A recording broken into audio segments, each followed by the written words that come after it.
to do is to try and explain now what is this question all about, and I'm trying to relate it to contemporary debates within South Africa. Have you guys heard of 4IR, the Fourth Industrial Revolution? Yes. And people are kind of speaking about this. One of the buzzwords that's going around in the department nowadays. Now, the new vocationalism went through different stuff. The first time I saw the new vocation was when there's an article by Inga Bates and some of those people back in '84. They started to speak about it. It's gone through different phases. So they spoke about the new vocationalism, then they spoke about the knowledge revolution, and then they spoke about mode 1 and mode 0 knowledge, and then they saw, and the latest version of it is this fourth industrial revolution. And so almost the question of this essay is, this fourth industrial revolution, is it the miracle as advertised? Is it the myth, or is it a menace as far as TVT is concerned? And for us, the question in TVT would be, what is to be done with this new vocationalism? How should we respond? And what the question is, so just an outline for today. The first thing we're going to be doing is an overview of the question. Then I'm going to look at the possible structure for the essay. Basically the issue of academic argumentation. How do you put together an academic argument and this particular academic argument? And then there's lots of do's and do not do's based on past work. Some of the academic literacy stuff just to watch out for, so that you don't do it. I'm hoping not to keep you guys here too long. If we can be gone by 6:30, that would be great. But you must feel free to jump in and stop me, eh? Don't let me rush you. All right. So that's the question. Discuss and critique new vocationalism. There's 3 big concepts: new vocationalism, neoliberalism, and populism. The whole notion of new vocationalism, if I can get this pen to write this whole notion here of new vocationalism is one of the big concepts. Oops. Sorry, guys. Technologically challenged here. Page up. Okay. This whole notion of new vocation, neoliberalism, and this is from the Grab reading, Grab and Lazaron.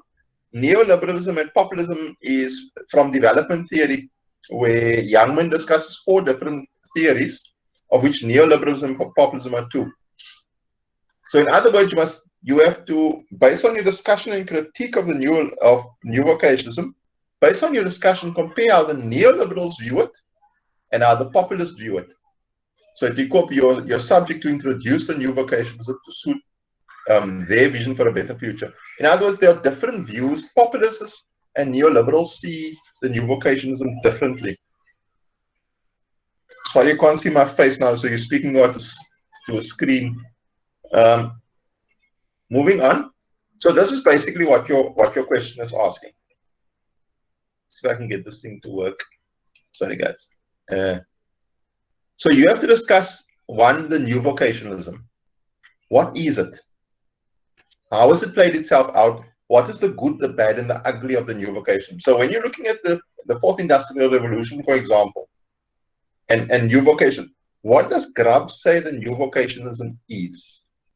And we can discuss it a bit later, and I'll send you a short video clip a bit later as well about what is this new vocation. The second part of your essay would look at what is the impact on and the implications of the new vocation for TVET. So in other words, what you will first do is you will discuss what it is. Then you'll discuss what are the implications is, how has this played itself out in the TVET colleges.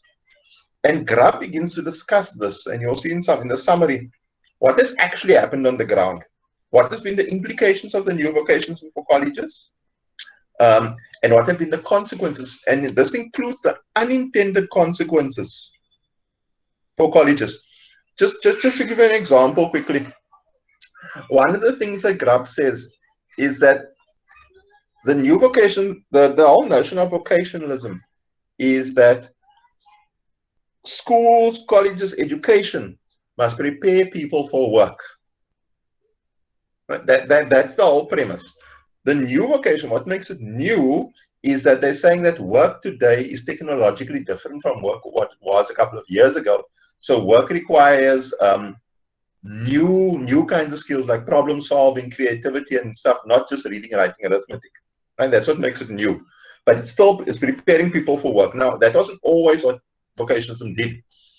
Now, coming back to this notion of unintended consequences, one of the things that Grubb and Lazaron, for example, says is they say that what has happened with this new vocationalism is that because the colleges are preparing people for work, the workplaces themselves are not coming to the party anymore. So it is an unintended consequences. They expect your students to be ready the minute they get off they come from the TVET colleges. They must already be ready to run, which is not the case in the past. So in fact, what has happened, partly as a result of the new vocationalism, is that ironically there is less of a relationship between college and industry than what there was in the past.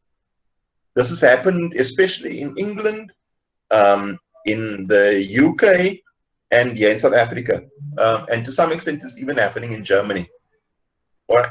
And so this whole notion of work-based learning becomes more, ironically, even though the new vocationalism says it must be more geared towards the vocationalism, one of the unintended consequences is that we've lost the link to the world of work. Right. But coming back to our question, so what you have to do is, what is the new vocationalism? What has been the unintended and intended consequences? And there's a couple of questions you can ask. How have your colleges responded? And I'd like to hear from you also with the second one is, what is happening at your college?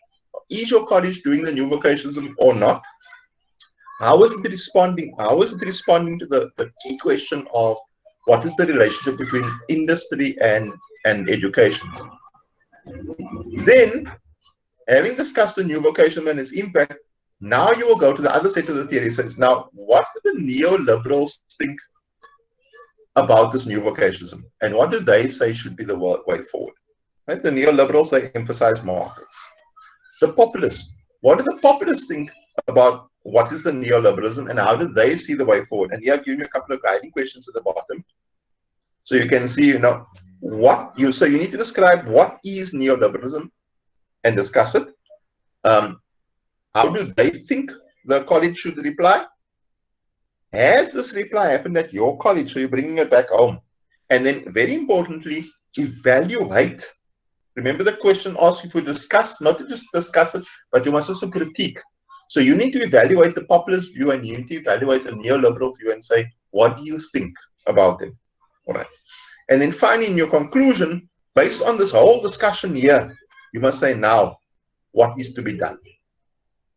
Well, so discuss the new vocationalism, discuss its what is it, discuss its implications for TVET, discuss what the neoliberals think about the new vocationalism and how they think it should be taken forward, what the populist view is of the new vocation, how they should take it forward, and what is to be done. Now remember, these people may not agree with the new vocationalism, eh? So you must say, how do they evaluate the new vocation? How do they view it? Are there questions at this stage? Nothing from my side yet. Is that more or less clear? I've sent this to you also, and I put it into the calendar thing, so you will have some of the readings will be there as well. Okay. Okay. But you must ask questions, right? All right. So that is basically what the question wants you to do. That's more or less your outline. Of course, you must have an introduction. So going on. Any essay. This is more or less how your background, this is what you're trying to do. So in your introduction, I've often advocated that you must have, a background, a problem statement. Where's the gap in the literature? What is the problem that you particularly trying to address in this essay? Then the aim for your essay, and then this is important here. What is your thesis? Oopsie. What is your thesis of this essay? What do you think should happen, right? And then the structure of your argument. So the background. So for example, you don't have to use this. You of course would put in your own words. The background to the essay is that there has been quite a bit of politics on the fourth industrial revolution. And what this has discussed is that this emphasized the rapid technological change and the challenges that these technological changes pose for education. Right? So that's background. That's kind of fact. Policy does say so. I can send you a copy of the white paper, and you can say that the white paper says this, says X, Y, Z, and how colleges need to respond to rapid technological change. But the problem, the academic problem, there's not a practical problem. The academic problem that we're raising is what then is the correct relationship between education and industry? Now, at the moment, the policy states this as if it's a fact that this has to be the relationship. What you're doing is you're problematizing and say, is this the correct relationship? And you're reading Grubb and you're reading Youngman and you're saying that there are different views on the situation. But that's the problem. Excuse me. This is what goes in your introduction. Your introduction will say, this is the problem, one sentence. In your essay, you'll discuss the problem in more detail. But in introduction, you just say one sentence about what you think the problem is. Now there's a problem. This is a conundrum, a question that is in the middle of your essay. Because whilst the policy document have castigated, nice word there, castigated, they've kind of scolded the colleges because they haven't responded, their response has been inadequate. Recent literature, and here I'm referring to Grubb and Lazaron, I mean, not recent, it's like 11 years old already, has pointed that the new vocationalism has had ambiguous effects. So whilst the policy and lots of the literature is saying, you know, the colleges are not responding to industry, the literature, some literature is starting to say that the effects of responding just to industry in an uncritical way has been ambiguous. There's been good effects and there's been good ideas and there's been bad ideas around this new vocationalism. And again, in your essay, you will flesh all these things out. In your introduction, you're saying what you're going to say, and then you're promising what you're going to talk about, and then you can talk about it more in the body of your essay, and you flesh all of it out. So here's the problem. The problem is, and this is how I see the problem, you may have a very different problem statement, is that the recent literature has pointed to the ambiguous effects of the new vocationalism. And up until now, as far as I've seen, there hasn't been a balance sheet where we say, this is what the fourth industrial revolution has meant for colleges. Not just why the colleges are bad, but what is the good and the bad effects of the fourth industrial revolution. We haven't really had that conversation in the college movement. I've seen one paper by James Avers that discusses it. But otherwise, most people have just been saying, this is a good thing and we all need to go in that direction. But there hasn't been a balance sheet. And they haven't looked at why are the implications so ambiguous. And so the problem is, the conundrum in the literature is that there hasn't been a balance sheet of the implications of the new vocationalism, nor has there been a balance sheet of the proposed new vocationalism for development of South Africa. And here I'm bringing in development because we're looking at development theory. All right. There's a section that I missed out. You can look at your theoretical framework. I should actually add that this essay considers the issue of the new vocationalism through the lens of development theory, Youngman, so and so. I'll maybe add that later. So now, you must stop me, guys. I speak too much.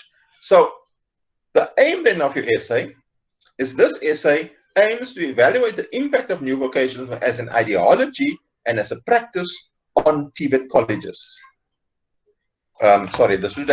This essay aims to evaluate the impact on TVET colleges of the new vocationalism as ideology and practice through two competing development theory lenses, neoliberalism and populism. So there you brought in your theory. Right.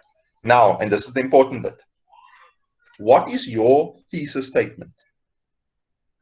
Your thesis statement is, what are you arguing? Now, each one of you may have a different argument, but what are you trying to say as far as the question is concerned? So the question is it a miracle, a myth, or a menace? You may be saying it's a bit of each, but you need to elaborate why you're saying so. So in one sentence, can you say what your argument is going to be? And you may only know what your argument is going to be right at the end of you've written your whole essay.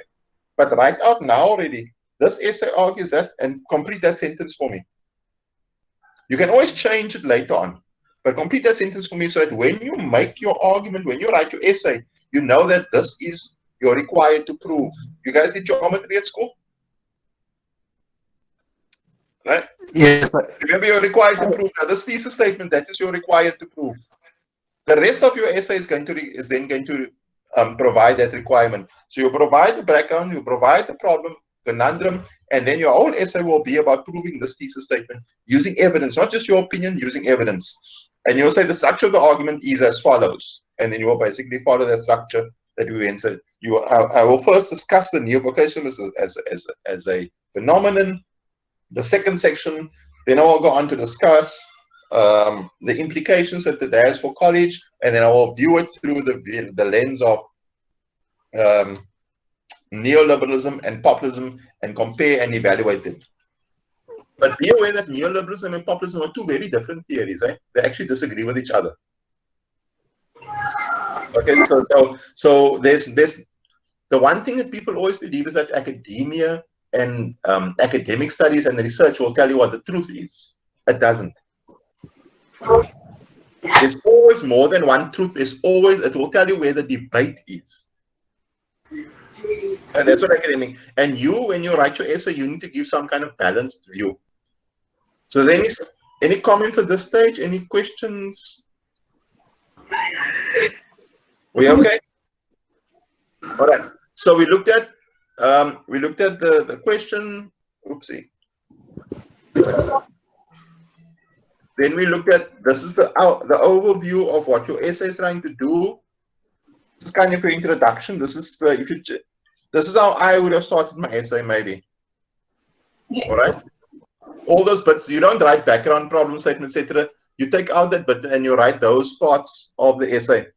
I don't copy and paste mine, kind of put it in your own words, but that more or less is how I could have approached the essay. You can approach the essay in a very different way.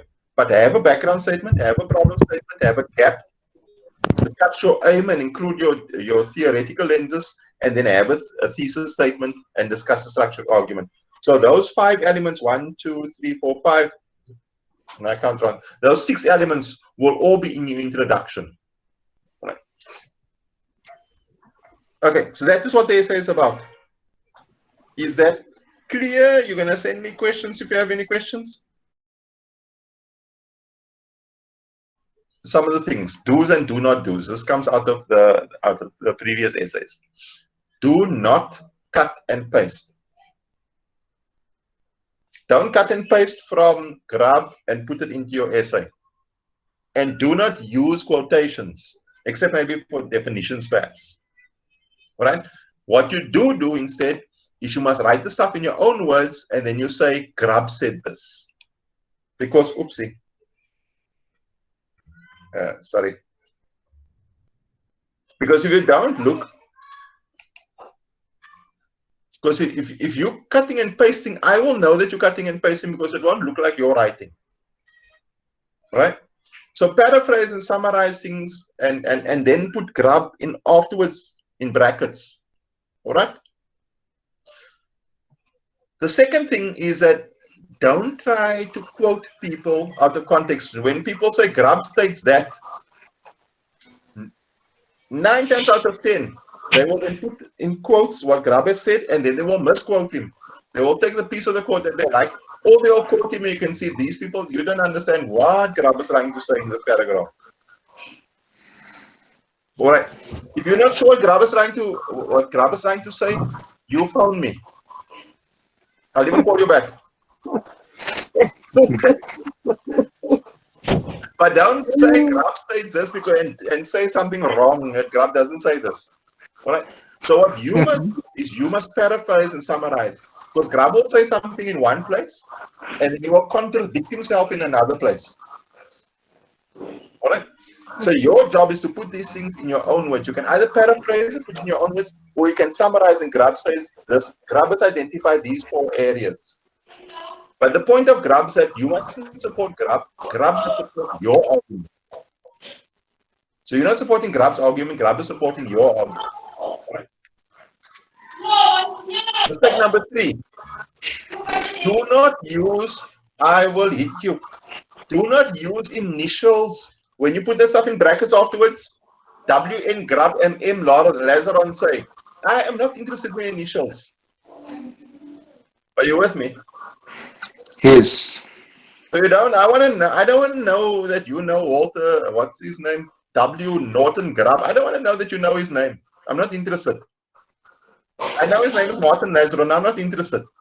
They Grub and Lazaron. We refer to them by their surnames only. No initials. All right. If you can use Noted. Mendeley. Right. So that WN doesn't come in there. The M Lazaron. Just because I don't know, people in academia are funny. If you can write a brilliant essay, but if you get your bibliography wrong and they get their knickers in a knot. All right. So make sure that you're referencing that. These are the tools of your trade. Right? These are the tools of your trade. So if you are going to do it manually, then do it properly in a sense. Okay. Don't, especially this is the main mistake that people make. If you do make that mistake, you're not the first people, but please be the last. Don't use initials when you're referencing. Okay, so these are technical points. Don't cut and paste. Don't quote out of context. Don't use initials in the references. These are the other things. Do not preach and say the colleges should, etc. Nobody cares about your opinion. Nobody cares about my opinion. Your opinion is not a fact. Right? So when you're saying something that the colleges should align themselves with industry, try to use a balanced argument and say, is there any way in Grab where he disagrees with that statement? And give both sides, give both points of view. Or if you're only going to give one point of view, provide supporting evidence and say, the colleges should support industry, Grab, and give me the page where he says so. All right? Or you can say the neoliberals believe that college should support industry, and then you say that this is their argument. And then you say, but the populists believe this. The neoliberals believe this, the populists believe this. And they may agree or they may disagree. So you can say both the neoliberals and the populists agree that this is the case. Young reference. But for an academic essay, you're not preaching, you're not doing a sermon. All right? You're putting forward a balanced argument. Once you've put forward and you said these are the arguments that people have put forward for both sides, then you can give your own point of view. All right? And don't start your own point of view by saying, in my opinion. All right? Find a more academic language to say that in. All right? Don't worry about it too much. Write something, send it to me. I will mark it and I will get it back to you. All right? My wife has just given me something which enables to mark things very quickly. So send it back to me and I will underline and say, right, this is your own opinion. And then finally, in your conclusion must conclude. Don't add new points. Don't add new evidence in the conclusion. So if you haven't made the point in the rest of your essay, you cannot make the point in your conclusion. Instead, what your conclusion is supposed to do is your conclusion summarizes what you have said up until now. Your conclusion doesn't say a whole new thing. Your conclusion summarizes and said, from this summary, I can now conclude that this is the case because I provided the evidence. And that is kind of how you make an academic argument. You put all the evidence. And part of this is that you use, I've missed out the point here. And part of this thing is that you use your thesis statement. So normally you will say your thesis statement in your introduction. Listen to me carefully now. Your thesis statement goes in your introduction. Then you spend the body of your essay proving your thesis statement. And then in your conclusion, you say, this is how I prove my thesis statement. And here's my thesis statement again. quod erat demonstrandum, I have proven my thesis statement kind of thing.